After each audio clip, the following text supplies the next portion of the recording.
Ceramah saya ini orang Irian asli, kebetulan kena sampo dan sabung sehingga sedikit terang. Hari ini saya pakai pakaian seperti ini, orang kira saya bukan orang Irian, seakan-akan saya dari Sudan atau dari Yaman. Padahal tidak, saya orang Irian asli. Tahun 78 saya hijrah dari kampung saya Fak-Fak ke Makassar. Waktu itu rambut saya kayak pohon beringin, keribo, sudah hitam keling, keribo pula. Tiba di pelabuhan Makassar, saya bertemu dengan saudara-saudari Bugis Makassar. Saya menyapa mereka dengan salam, Assalamualaikum warahmatullahi wabarakatuh. Tidak ada satupun yang mau membalas salam saya. Sebagian orang mengatakan, masa orang Islam rambutnya kayak begini? Bagi saya tidak apa-apa. Saya menuju ke tempat kos. Menjelang sholat subuh saya ke masjid. Ketika saya menuju masjid ketemu dengan ketua DKM. Ketua DKM melihat saya dan bertanya, kamu asal dari mana? Saya bilang saya dari Irian. Begitu saya jawab dari Irian, Ketua DKM jalan mempercepat langkah meninggalkan saya. Duluan ke masjid. Saya jalan pelan-pelan ke masjid.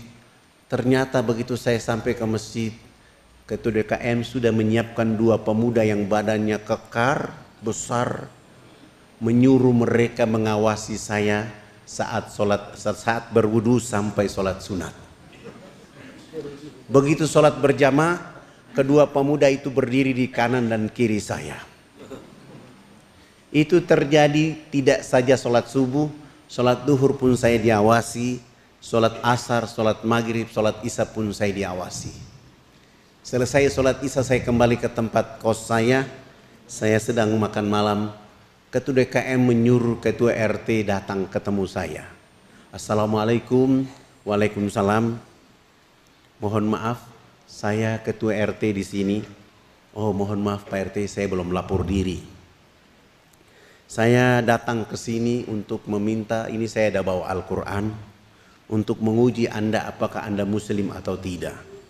Saya bilang Pak RT, mohon maaf saya selesaikan makan malam saya dulu.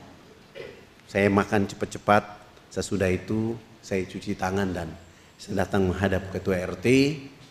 Pak RT mengatakan, supaya membuktikan Anda ini benar-benar Muslim, tolong baca Quran ini.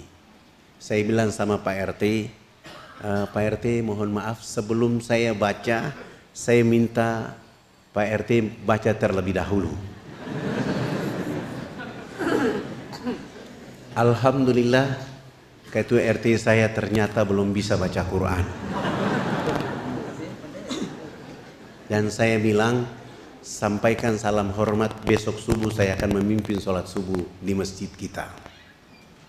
Alhamdulillah, begitu saya memimpin sholat subuh akhirnya seluruh keluarga, sahabat, teman di situ menjadi keluarga dan orang tua saya di sana. Saya pergi ke kampus mengikuti mata kuliah agama Islam. Begitu saya masuk ke ruangan itu, ternyata di ruangan itu semua orang gagah, ganteng, cantik. Sayalah yang mengotori ruangan itu. Pagi-pagi kami datang, ketemu dengan kepala suku. Kepala suku langsung bicara. Anak, mandi yang benar itu yang anak ajarkan. Bapak kemarin dimandikan oleh Sang Pencipta sehingga Bapak tidur menjadi enak. Selama ini Bapak belum pernah tidur enak seperti tadi malam. Oh, bagaimana kalau pagi ini Bapak ikut mandi? Dengan senang hati beliau ikut kami ke sungai, mandi, resmi bilas, naik beliau tidur dari jam 10 pagi sampai jam 3 sore hari itu. Begitu dia bangun tidur langsung kampanye kepada wilayah adat beliau. Besok pagi yang berkumpul di lapangan dekat sungai sebanyak 3.712 orang. Tua, muda, besar, kecil, laki-laki, perempuan untuk datang belajar mengikuti mandi pakai sabun mandi yang kami bawa. Kami bawa sabun mandi 7 karton tidak cukup. Terpaksa 1 sabun dibagi 4 dan memulai pelajaran mandi. Dari jam 8 pagi sampai jam 12 siang belum tuntas. Saya skorsing pelajaran mandi karena kami mau sholat duhur. Dan 1 minggu sebelumnya kami sudah buat panggung di tengah lapangan menjadi musola dan masjid kami. Karena tidak bisa sholat di atas tanah, babi sangat banyak. Kami wudhu selesai, saya bilang sama kepala suku yang sudah mandi jangan pulang, yang belum mandi juga jangan pulang. Nanti selesai sholat duhur kami akan melanjutkan pelajaran itu. Kami 20 orang naik di atas panggung, yang sudah mandi maupun yang belum mandi mereka dulu di bawah panggung. Salah satu dai dia qomat dan saya takbir. Allahu Akbar. 19 dai pun ikut takbir Allahu Akbar. Begitu kami takbir, yang sudah mandi maupun yang belum mandi yang dulu di bawah panggung semuanya serentak berdiri berputar keliling panggung sholat dengan berlawanan arah jarum jam. Mereka tawaf seakan-akan kami itu Ka'bah. Apa yang mereka lakukan? Mereka berputar keliling panggung sholat untuk memperhatikan gerakan-gerakan sholat duhur yang kami lakukan. Begitu saya salam ke kanan, saya udah itu salam ke kiri, kepala suku besar langsung loncatnya di atas panggung. Anak! Kenapa anak dengan teman-teman berdiri dan angkat tangan dan mulutnya bicara-bicara? Itu maksudnya apa? Saya bilang subhanallah, baru mandi cerdas begini. Saya berusaha menjawab pertanyaan yang masuk di akal dan pikiran mereka. Bapak kepala suku, mama-mama dan masyarakat, kami ini 20 orang ini agama kami Islam.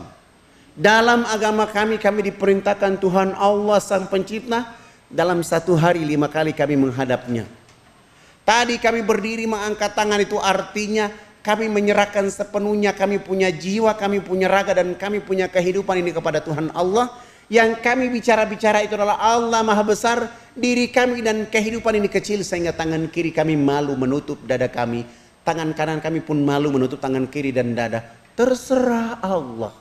Mau menghukum kami terserah, mau memberi kami hadiah terserah. Karena kami sudah menyerahkan sepenuhnya jiwa, raga dan kehidupan kami kepada Tuhan Allah. Begitu kepala suku mendengar penjelasan saya, beliau langsung mengatakan, oh ini agama yang benar. Menurut Bapak kami sudah Islam.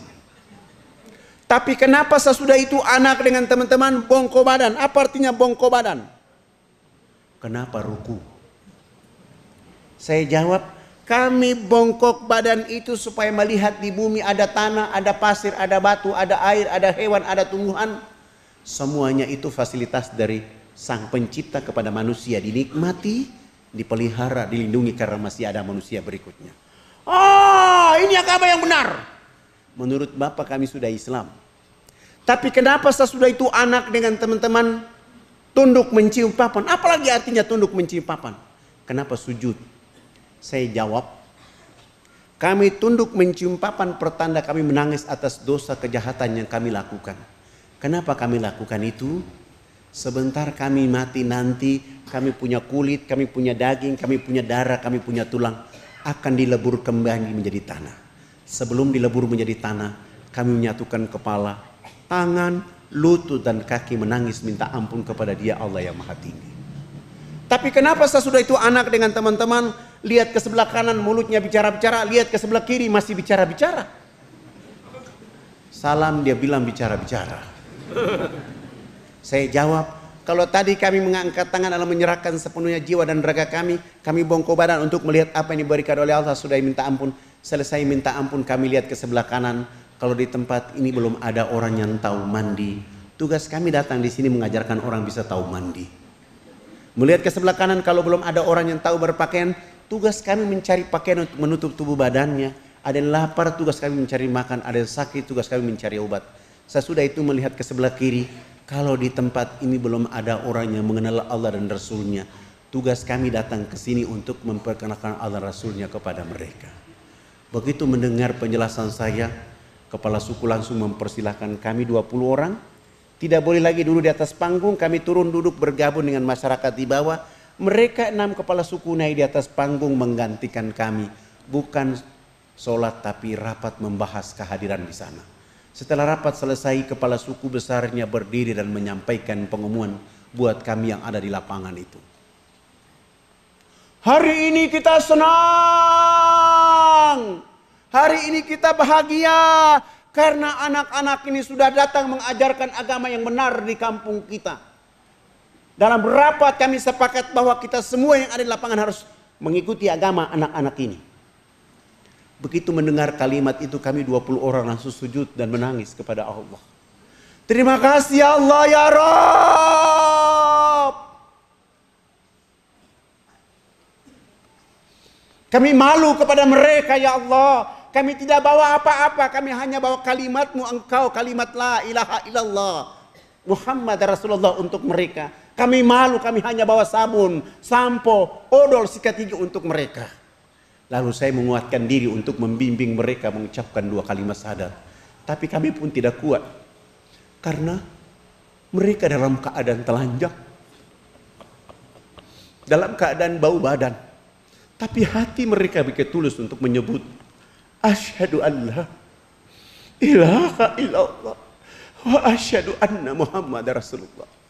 Ya Allah, kuatkan dakwah ini. Ya Allah, jaga negeri ini. Ya Allah, kuatkan hati mereka dengan agama ini. Agar mereka akan tumbuh menjadi hamba-Mu yang menjaga negeri ini dengan agama-Mu. 3.712 orang pun tanpa beban. Kecuali mengucapkan 2 kalimat syahadat. Setelah mereka mengucapkan 2 kalimat syahadat, 1 minggu kemudian program berikut yang kami lakukan adalah mengganti nama-nama mereka. Yang nama Markus kami ganti dengan nama Abu Hanifah. Yang nama Yohanes kami ganti dengan nama Jamaluddin. Yang nama Paulus kami ganti nama dengan nama Tajuddin. Yang nama Abraham kami ganti dengan nama Ibrahim. Dan itu nama-nama yang paling cocok dan keren untuk orang Irian masuk Islam. Sangat lucu kalau orang Irian masuk Islam, rambutnya keriting, badannya hitam kering dipanggil Sutrisno. Masa Sutrisno Keribo? Atau dia masuk Islam, rambutnya keriting, badannya hitam kering dipanggil Kang Cecep. Tidak cocok, tapi Abidin, Musa, Muhammad, Abdul Hakim itu cocok untuk mereka. Setelah itu proyek berikut yang kami lakukan untuk mereka adalah melaksanakan hitanan massal mulai dari umur 7 bulan sampai umur 63 tahun. Alhamdulillah kami dibantu oleh teman-teman dari Angkatan Laut dari Jayapura di bawah pimpinan Ayahanda Dr. Kolonel Mulia Tarmizi. Kami hitan mereka selesai. Beliau melihat suasana itu dan menulis surat supaya saya membawa kepala-kepala suku menghadap Presiden Soeharto agar pembangunan dipercepat. Subhanallah, kepala-kepala suku ini sudah pakai celana panjang, sudah pakai kemeja, bahkan sudah pakai jas. Tapi mereka belum bisa pakai sepatu. Karena ukuran kakinya rata-rata nomor 47. Jenis sepatu itu tidak ada di sana, terpaksa kami menggunakan sendal jepit. Kelebihan tumit kami bawa mereka Jayapura, Makassar, Makassar, Jakarta. Tiba di Jakarta kami minap di Wisma Haji Jalan Jaksa, Jakarta Pusat. Pagi-pagi sholat subuh selesai, mandi, sarapan, dan kami ke istana membawa rekomendasi dari Ayahanda Dr. Kolonel Mulia Tarmizi. Begitu kami datang, ternyata protokol sudah menunggu kami dan mengatakan acara tetap dilakukan hari ini, hanya tempat pertemuannya dipindahkan dari istana ke rumah di Cendana. Dan jadwalnya dilakukan jam 4 sore. Kami kembali ke Wisma Haji, sholat duhur selesai, makan siang istirahat, bangun sholat asar selesai, dan kami menuju Cendana. Begitu kami datang, subhanallah, seorang kayak Soeharto di tengah-tengah kehidupan, kesibukan kenegaraannya, beliau berdiri menyambut kehadiran kepala-kepala suku, bersalaman, berpelukan, dibawa masuk di ruang tamu, dikasih makan, dikasih minum, dikasih oleh-oleh. Pak Harto pun menyediakan uang tiket buat kami untuk pulang. Sebelum beliau menyerahkan itu, beliau minta supaya kepala suku besarnya bicara konferensi pers. Lalu kepala suku besarnya bicara, Bapak tidak pantas jadi presiden. Presiden macam apa? Hanya bangun Makassar. Presiden macam apa? Hanya bangun Jakarta. Pemilu nanti saya akan bicara supaya Haji Muhammad Soeharto tidak boleh lagi jadi presiden. Kepala suku ini bicara pakai bahasa daerah, Pak Harto juga tidak tahu. Tapi subhanallah, seorang Soeharto berprasangka baik kepada tokoh masyarakat dan warga masyarakatnya. Beliau minta diterjemahkan. Tidak mungkinlah saya menerjemahkan seperti begitu. Itu tidak mungkin. Tapi saya berusaha mengambil hati dengan makna yang diinginkan oleh kepala suku dan saya bilang, Bapak Presiden yang terhormat, hari ini kepala-kepala suku sungguh bahagia bisa bertemu dengan Bapak Presiden. Dan kepala suku besar tadi mengatakan Haji Muhammad Soeharto layak jadi Bapak Pembangunan Nasional. Dengan cara inilah Pak Harto langsung menelpon Menteri Agama, kepala-kepala suku diberangkatkan haji pada tahun itu juga. Dengan cara inilah Pak Harto menelpon Menteri Sosial, kami dibantu 917 unit rumah layak huni dengan program ABRI Masuk Desa. Dengan cara ini pun Pak Harto menyumbang 1000 karung pakaian serba baru. Pak Harto pun menyumbang 28 masjid. Dan dakwah Jakarta ke kampung sana tidak menggunakan kapal laut tapi menggunakan pesawat Hercules. Alhamdulillah, karya dari seorang Soeharto. Hari ini kita lihat anak-anak muslim di sana sudah mulai bangkit. Ada yang jadi bupati, ada yang calon bupati, ada yang DPR. Mereka ingin naik. Dan yang tadi tidak ada Islam hari ini bangkit menjadi negeri yang menuju peradaban baru untuk Indonesia. Bapak Ibu.